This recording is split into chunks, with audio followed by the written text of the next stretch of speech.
dear friend, and she reminded me today, I hadn't forgotten, that when I first ran 10 years ago, the only member of Congress that endorsed me and sent me little tidings in an envelope was then Congresswoman Solis, and for that and for our campaign it was a big boost to have someone in Congress acknowledging that we might have a chance, and that was very, very good for us. Very, very grateful. During our tenure together in Congress, she's one of our leaders in Congress in the Democratic Caucus on women's issues, immigration, labor, education, energy. Name the subject, and Congresswoman Solis was at the front and one of the leaders on that. I think sometimes we forget the impact that a person can have on many pieces of legislation, and she did. A role model for all of us. And she's here today in Arizona because, as she said earlier, this is not a forgotten wasteland politically. We're beginning a cleansing process in this state, and you've been part of that, and you're going to be part of that. To change the political culture. To elect our own senator, to send a message across the country by electing our own senator, giving us a majority of Democrats in Congress from the state, and sending a very clear message with overwhelming support for our President Barack Obama. That would be unbelievable.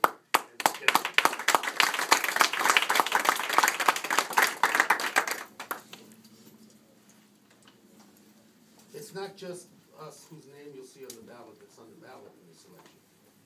What's on the ballot is investment in the future for our kids, our grandkids. What's on the ballot is jobs. What's on the ballot is fairness. What's on the ballot is about how we fully integrate as a country and not marginalize people as the state has done through horrible legislation. What's on the ballot is our environment. What's on the ballot is the care that we extend to the people through their earned benefits like Social Security and Medicare, and protect those. What's on the ballot is Medicaid. What's on the ballot is quite simply what this country will look like 5, 10 years from now. The president took us out of a hole we did not dig, he did not dig. But he manned up, went in, and went to work to try to right this country and start us on a path to recovery, and we're there. We're on that path. Now we have Romney wanting to turn the clock so far back that it even exceeds the follies that George Bush did. And that's what that's election about. Who's going to make this country the country we all believe it can be and should be, and we turn the clock back so it becomes a country of us versus them, and some with privilege and a lot without. And I think that's the choices. And on the team of our president has been the Secretary of Labor, Hilda Solis. Constant advocate for working families, aggressively protecting people's rights on the job place, their health, their safety, their wages, their benefits.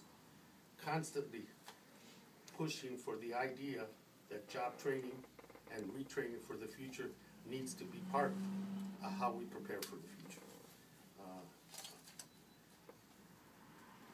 There was never a nicer fit when the announcement came that Hilda Solis had been selected by the president to be Secretary of Labor.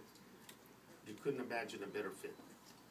For many of us, it was a day of celebration, and now the consequences of that appointment is obvious to the rest of the country. Bright, committed, and a Secretary of Labor that has put the question of working families, labor, and working people back on the front burner of American public policy.